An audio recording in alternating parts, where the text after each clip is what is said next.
Good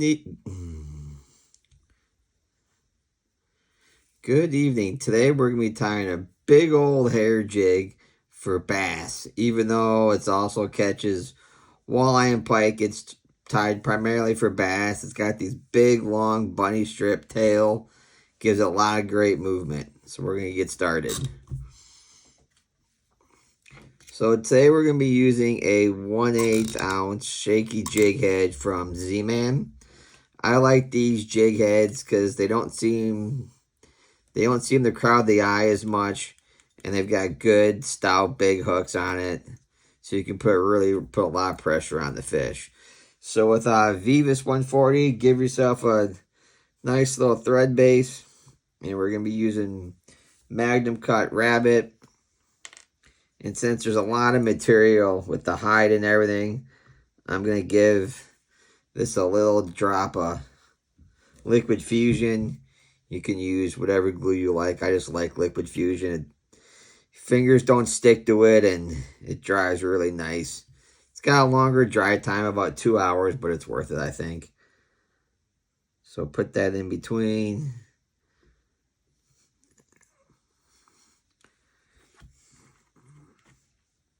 Liquid fusion also doesn't have a lot of the nasty fumes that resins and super glue have. So tie that in. Where I'm tying in the Magnum rabbit strips, I've pulled the hair away and trimmed it down to a point just so it's a little bit cleaner of a tie-in point. And this jig will end up coming in at about 5.5 inches. So now advance your thread past where you tied in the rabbit strips, and you're going to come in with some bucktail. And you want those longest those longest tips to be about halfway or a little less than halfway down the tail. And what this is going to do is help keep that tail from fouling, even though the Magnum rabbit strips don't really foul too much. So come in with a couple loose wraps and work your material around evenly. Then once you think you got it where you want, really crank down on it.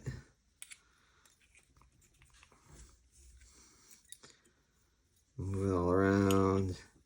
Make sure you like everything. You can trim off these tag ends of the bucktail by you just tie them in. I think it's a little bit easier. Perfect.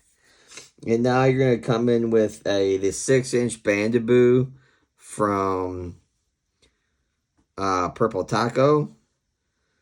I'm tying the gold side out on this 6-inch Hondo Bandaboo. Then I'm going to wrap back over itself. When you wrap back over itself, you get the other color, which is gold, which I like both these colors on black jigs. So you kind of get a 2-for-1. And this Bandaboo is nice because you don't really lose much material to trim in like you do with Flashaboo. It's a little bit stiffer, so it gives you a nice lateral line. And it also comes in a 4-inch variation, which is great for smaller jigs and flies also. So now we're going to come in with some Chocolates Filler Flash. You don't really need this step. It just cleans everything up a little bit. You can also dub this body here, or use Polar Flash or Schlappen. You're just trying to cover up all these nasty tying points and give yourself a little bit of a body. Then I tie this right up to the material keeper.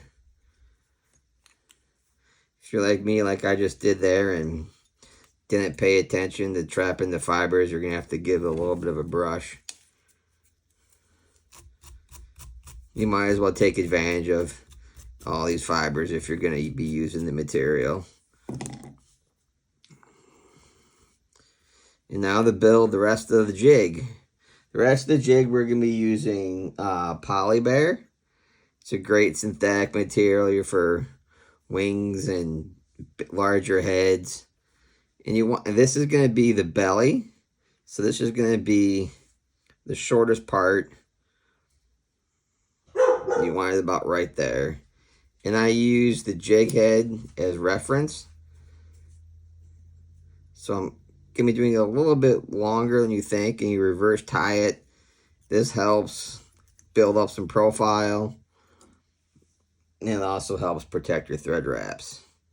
So now this next section is going to be the top of the jig. You want that one to be a little bit longer. I tend to clean up some of these really long stragglers on this poly barrel so they can get a little out of hand. That's my puppy in the background. She's barking at something. Do the same thing.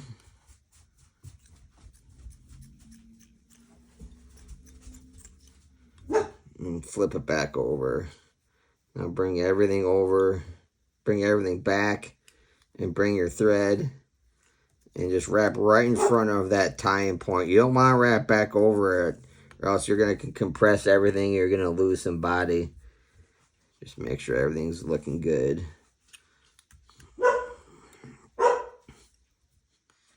And now you're going to do the same thing.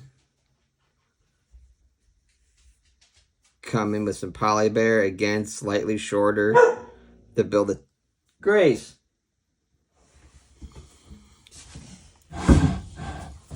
What's going on, babe?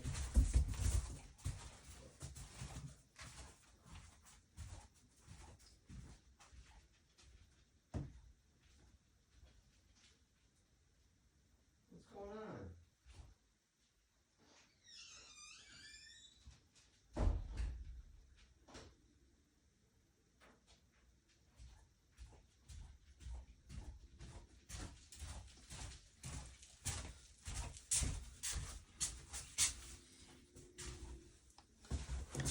Okay, sorry about that. I'm back. My puppy was barking at nothing.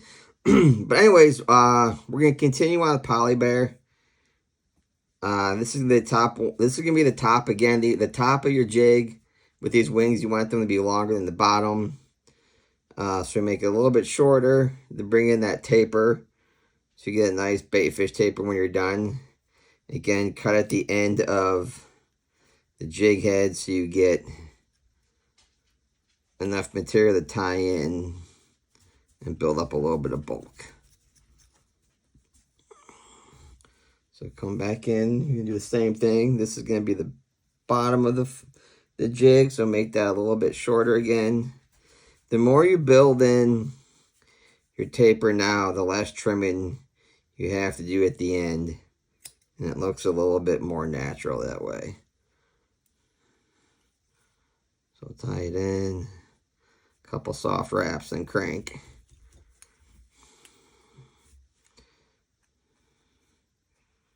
And sometimes you gotta manipulate it a little bit, get everything pointed back.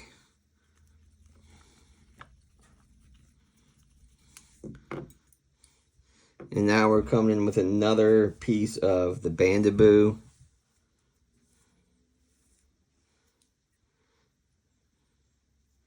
You want this one to be about a half an inch shorter than the shortest piece of the bandaboo on the back. Then flip it back over and cut it about a half inch short of the longest of that last piece you just tied in.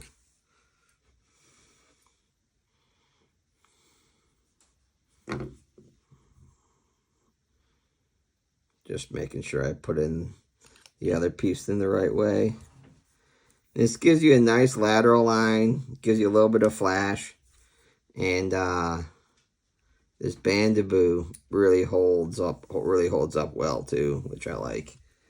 Now I'll just do the final pieces of poly bear. Again, you're just wanting to get this last piece even a little bit shorter. Give yourself that nice baitfish profile.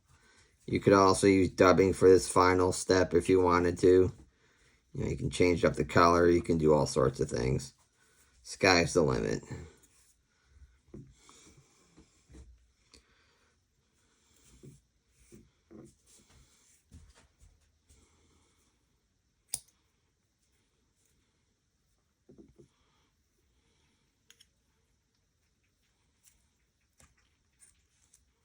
I'm going to come back and advance your thread again. And you're going to wrap right in between, behind the jig head and your material. Whip finish.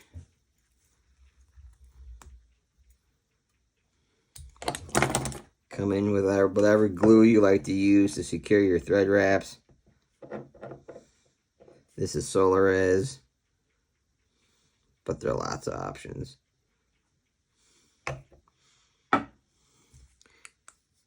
Hit it with your light. And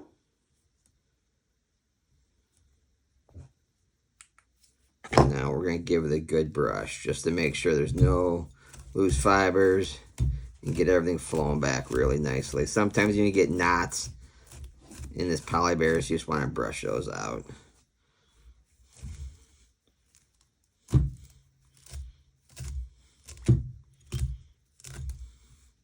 Sorry, I tend to move my voice. Still not used to filming.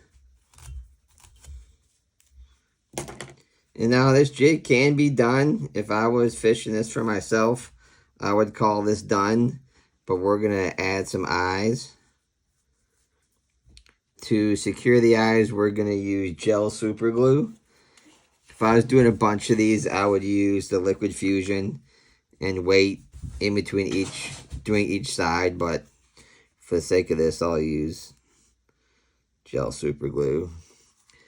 Sometimes you gotta shake it like a Polaroid picture for it to come out, but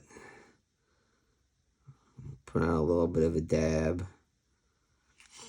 Now I like using smaller eyes on this, even though it's kind of a big bait. That way, when I put the eyes on, the entire back of the eye is supported by materials. I think that secures the eyes in a little bit better.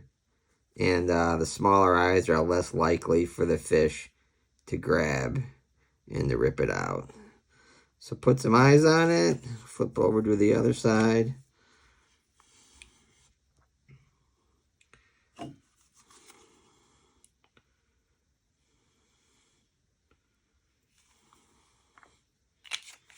Don't be shy with the super glue. If you get some on your eyes and they get a little cloudy, you can just go over with some Sally Hansen's to clear it up, and more glue is better than less glue, within reason.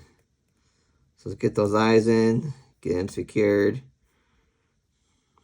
Hold that one down a little bit longer. There's also resins you can use for this too. No rules in tying. Alright, and there it is. A big, about 5.5 inch bait. It's got lots of good movement, lots of options for colors. You can downsize it. You can use hackle for the tail, but give it a try. You won't be disappointed. Thanks for watching. See you next time.